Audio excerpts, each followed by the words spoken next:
Shri Venkateswara gold తాకట్టులో ఉన్న మీ బంగారాన్ని విడిపించి కొనబడును.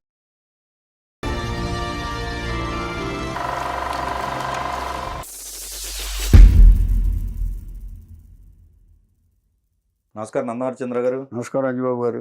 సార్, ఈరోజు మన ఫ్లాష్ బ్యాక్లో నేపథ్య గాయకురాలు వాణి జయరాం గారి గురించి మాట్లాడుకున్నాం. అబ్బో, మహాగాయకురాలు. ఉమ్, అసలు దొరకునా దొరకునా ఇటువంటి సేవ, అందులో పాట పాడింది ఆవిడ.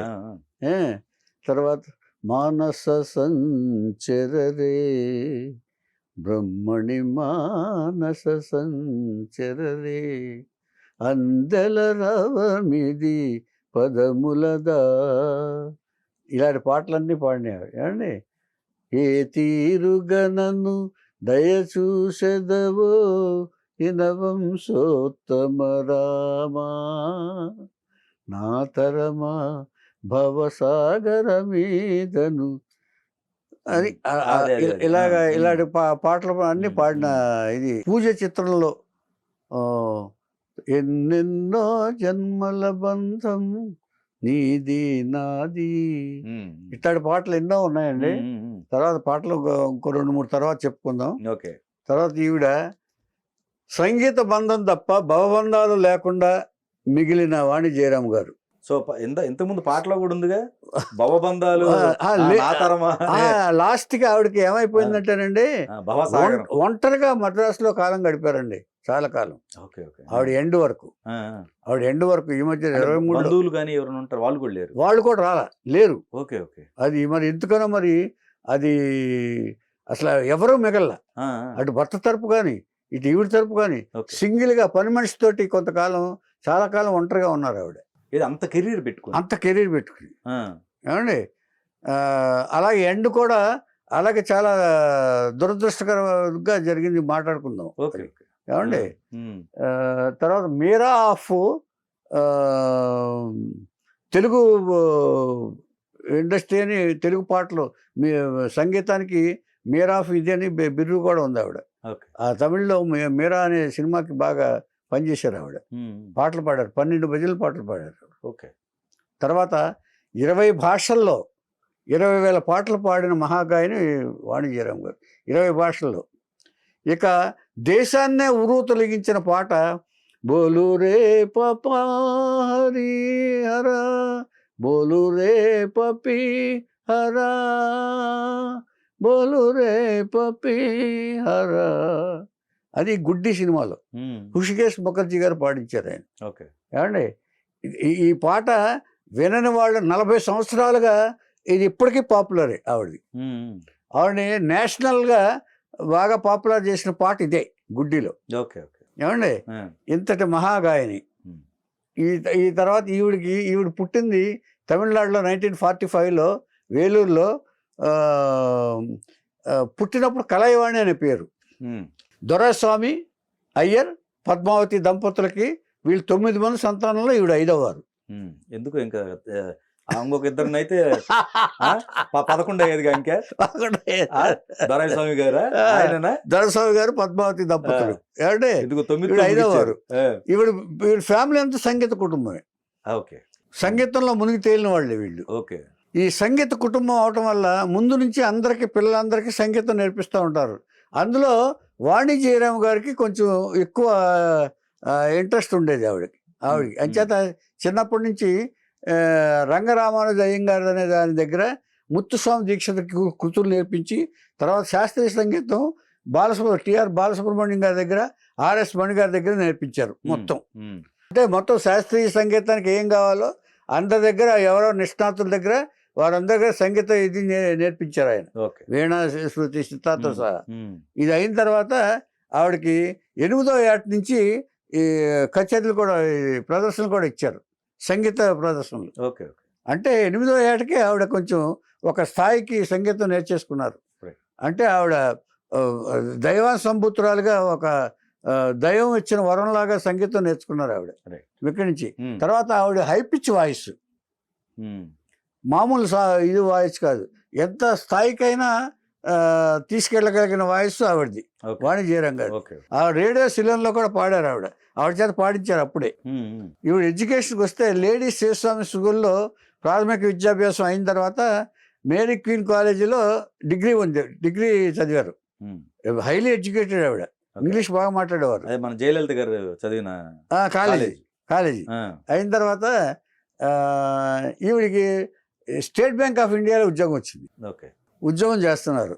ఉద్యోగం చేస్తుండగా ఇప్పుడు జయరాం అనే ఆయనతోటి బాంబేకి చెందిన జయరాం, ఆయన కూడా సంగీతంలో ఆయన బాగా ఇంట్రెస్ట్, ఆయన కూడా సింగరు ప్లస్ జాబ్ హోల్డరు. ఆయనతోటి వివాహం జరిగింది. ఓకే. ఆయన బాంబే, ఈవిడ మెడ్రాసు. దాంతో ఈవిడ ఏం చేశారు, ఈవిడ స్టేట్ బ్యాంక్ వాళ్ళని మాట్లాడి బాంబే ట్రాన్స్ఫర్ చేయించుకున్నారు స్టేట్ బ్యాంకులో. అలా ఉద్యోగం చేస్తూ అక్కడ ఏం చేశారంటే ఆయన కూడా మ్యూజిక్ ఇంట్రెస్ట్ కాబట్టి టుమ్రీలు, భజన్లు అక్కడ ఎవరి దగ్గర నేర్పుతారో అవన్నీ హిందుస్థానీ సంగీతాలు, హిందుస్థానీకి వేరే ఉంటాయి, వాళ్ళ దగ్గర నేర్పించారు. మొత్తం వాణి గారు మొత్తం నేర్చుకున్నారు. నేర్చుకున్న తర్వాత నేర్చుకుంటూ పాడుతుండగా ఎక్కడో ఒక చోట పాడుతుండగా ఏం చేశారంటే వసంత దేశాయ్ గారిని మ్యూజిక్ డైరెక్టర్ ఉన్నాడు, క్లాసికల్ మ్యూజిక్ డైరెక్టర్, ఆయన విన్నారు. ఆయన విని కుమార్ గాంధర్వ అని ఒక మంచి గాయకుడు ఉన్నాడు, ఆయనతో కల్పించి ఒక మరాఠీ చిత్రానికి పాట పాడించారు. ఫస్ట్ ఈ మరాఠీ చిత్రం పాట పాడిన తర్వాత ఈయన హృషికేశ్ ముఖర్జీ గారు విన్నారు. అది విన్నారు, అయ్యో ఇంత గొప్ప వాయిస్ అని చెప్పేసి వాణి జయరాం గారిని తీసుకొచ్చి గుడ్డిలో బోలు రే పపి హరా, బోలు రే పపి హరా, అది ఇంటర్నేషనల్గా చాలా పాపులర్ అయిపోయింది పాట. అది తెలియని వాళ్ళు ఎవరు లేరు, తెలియదంటే అమాయకులు అని అనుకోవాలి, ఆ పాట తెలియదు. అలాగా అక్కడి నుంచి వచ్చిన తర్వాత ఇక ఈ వరుసగా హిందీలో కొన్ని పాటలు పాడిన తర్వాత జనరల్గా నార్త్లో మనల్ని ఉంచనివ్వరు కొత్త కాలం. ఇవన్నీ తెలుసుకుని ఏం చేశారంటే తమిళనాడు నుంచి కవర్ వచ్చింది. ఈవిడ బాలచంద్ర గారు కవర్ చేశారు. బాలచంద్ర గారు తెలిసిందేగా, ఎక్కడ కొత్త వయసు ఉంటే కొత్త నటినట్లుంటే పెట్టుకుంటారు. అప్పుడు ఎంఎస్ విశ్వనాథ్ గారు దాంట్లో మన అపూర్వ రాగంగళ సినిమాకి పాడించారు. అదే మా గురువుగారు తీసిన తూర్పు పడమర. ఏళ్ళు స్వరంగళ్ళుకుల్ ఎత్తనై పాడల్ స్వరములు ఏడైనా, తెలుగులో సుశీల్ గారు పాడారు. అక్కడ తమిళ్లో అది, దానికి నేషనల్ అవార్డు కూడా వచ్చింది బాలచంద్ర గారు తీసిన. అక్కడి నుంచి ఇక వరుసగా తమిళ సినిమాల్లో వరుస పాటలు, ఎన్నో పాటలు పాడారు ఆవిడ. ఇక తర్వాత తెలుగులోకి వచ్చేటప్పటికి ఇక విపరీతమైన క్రేజ్. సంగీత విశ్వనాథ్ గారి సినిమాలన్నిటికీ వాణి జయరాం గారే ప్రాణం మ్యూజిక్కి. కేవి మహాదేవన్ గారు వాణి జయరాం గారు లేనిదే పాడించేవారు కాదు. అది టిపికల్ వాయిస్, అది అంటే క్లాసికల్ వాయిస్. మెయిన్ చెప్పాల్సింది ఏంటంటే క్లాసికల్ వాయిస్. ఇలా జరుగుతుండగా అన్ని అటు హిందీ, ఈ తర్వాత మరాఠీ, 20 భాషల్లో 20,000 పాటలు పాడారు ఆవిడ. 20,000 పాటలు, 20,000 పాటలు, 20 భాషల్లో, 20 లాంగ్వేజెస్. ఇది మెయిన్. అంటే అన్ని లాంగ్వేజెస్కి తీసుకెళ్ళి భోజ్పూర్తో సహా, ఉర్దూ, ఒరియా, ఇక ఎన్ని భాషలు ఉన్నాయి అన్ని. మామూలు రికార్డు కాదు ఏమండి. తర్వాత ఆవిడకి క్లాసికల్లో విపరీతమైన క్రేజ్ ఉందండి, క్లాసికల్ సింగర్ కి. ఆవిడ దీనికి వచ్చిన తర్వాత దురదృష్టవశాత్తు 2018లో ఆయన జయరాం గారు మరణించారు. ఆయన ఈ పిల్లల కోసం అనండి ఒక పాట పాడారండి ఆవిడ. అది స్కూల్లో ప్రేయర్ కింద పెట్టారు. O God give us thanks to overcome our weakness అనే మీనింగ్ వచ్చేటట్టు మరాఠీ పాట పాడి ప్రేయర్గా పిల్లలకు పెట్టారు. అది వాణి జయరాం గారు అప్పుడు రన్నింగ్. మరాఠీ స్కూల్లో ప్రేయర్ పాట ఉంటుంది చూసారా, ప్రేయర్ ప్రతిరోజు మార్నింగ్. అది ఆ పాట మాకు మా వీక్నెస్ ని ఓవర్కమ్ చేసేలాగా మాకు బలాన్ని నువ్వు తండ్రి, ఓ గాడ్ భగవంతుడా అనేది ఆ ప్రేయర్ ఒక సారాంశం.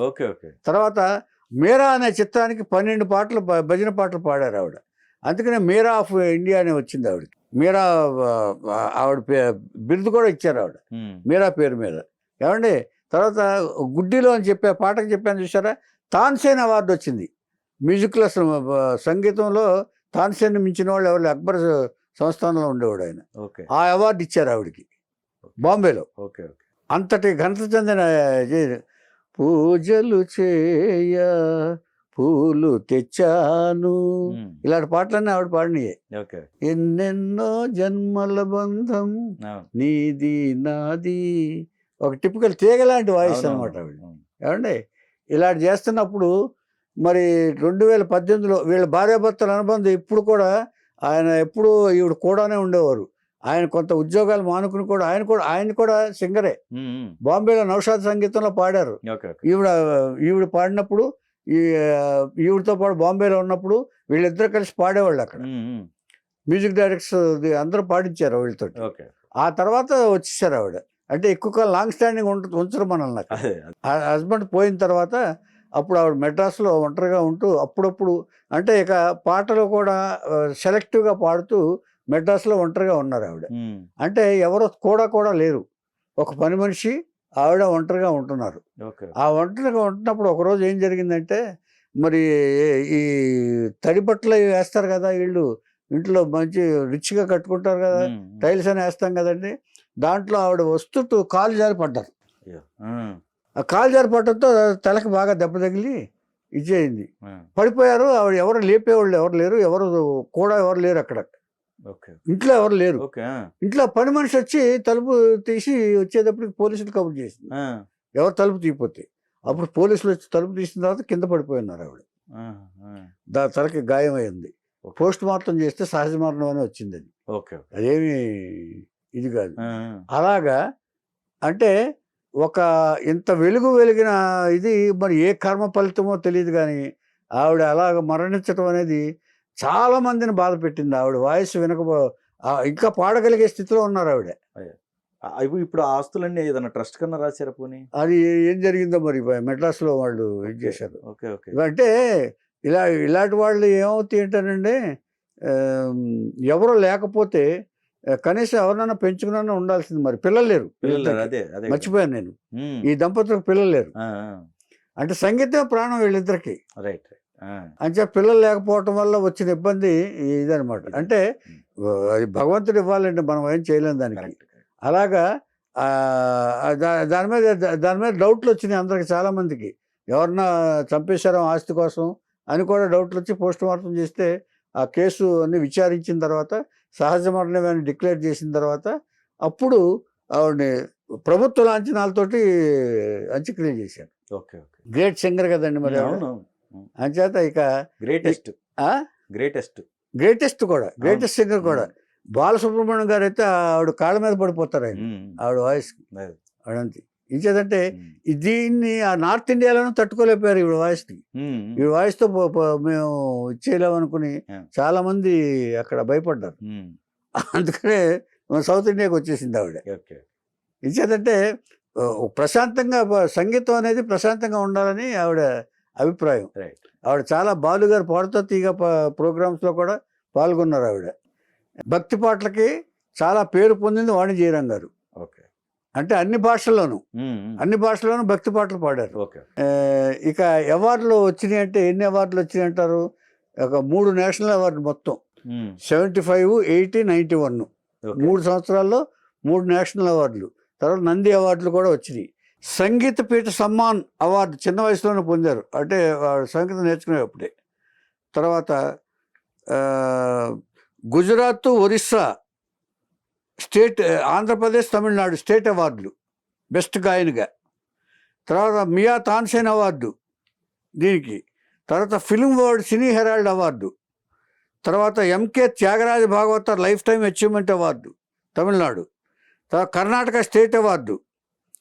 కర్ణాటకలో కన్నడలో 600 సాంగ్స్ పాడారు ఆవిడ.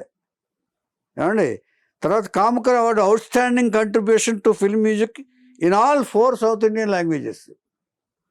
తర్వాత sweet music for the years Hindi NAFA award best singer కింద.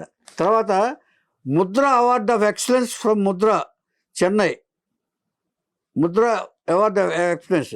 తర్వాత సుబ్రహ్మణ్య భారతి అవార్డు సంగీతానికి వాణి గారు చేసిన సేవలకు గాను సంగీత అవార్డు. తర్వాత Asia vision award best playback singer. తర్వాత Kannadasan award Coimbatore. Lifetime achievement award from rain drops. తర్వాత red FM music award best duet with Yesudas. తర్వాత Vanitha film award best singer. Ghantasala national award best singer. North American film awards New York best female playback singer. తర్వాత MS Subbalakshmi award by Shankar Nethralaya Chennai. తర్వాత Pravasi express award Singapore lifetime achievement award. Filmfare life time achievement award. తర్వాత best singer Nandi అవార్డులు శంకరాభరణం, స్వాతి కిరణం. దీనికి P Susheela best award. ఈవిడ ఇలా ఒంటరిగా ఉంటుండగా central government Padma Bhushan award announce చేశారు. అవార్డు తీసుకోవడానికి వెళ్ళాలి. వెళ్ళాలనుకున్నప్పుడే ఈ దుర్ఘటన జరిగి ఆవిడ మరణించారు. అది తీసుకోలేకపోయారు. ఓకే. పద్మభూషణ్ అవార్డు అంచేత పోస్టమస్గా ఇవ్వాలి. ఒక ఆవిడ ఇచ్చేసి ఉంటారు. తీసుకోవడానికి ఎవరు లేరు. అది దురదృష్టం. పిల్లలు లేకపోవడం ఇంకో దురదృష్టం. అంటే ఇన్ని అదృష్టాలు ఇచ్చి అలాంటి ఒక్క దురదృష్టంతో చూడండి కర్మఫలం మరి ఏమిటో మరి. ఆవిడ చేసిన సంగీత సేవకి ఆవిడ మరణం అలా ఉండాల్సింది కాదు. ఆవిడ భగవంతుడిని ఎన్ని కీర్తించారండి, భగవంతుడి పాటలు ఎన్ని పాడారండి ఆవిడ. ఏమండి అలాగా సెంట్రల్ గవర్నమెంట్ ఆవిడ గౌరవిద్దాం అనుకున్నా కూడా అది లేకుండా ఆవిడని భగవంతుడు తీసుకుపోయాడు. అది చాలామందికి బాధ కలిగించిందండి. అది పద్మభూషణ్ ఆవిడ పోయినా సరే, ఆయన లేకున్నా సరే పద్మభూషణ్ వాణి జయరాం గారే ఆవిడ. అంత బెస్ట్గా అయింది. ఇది వాణి జయరాం గారి చరిత్ర.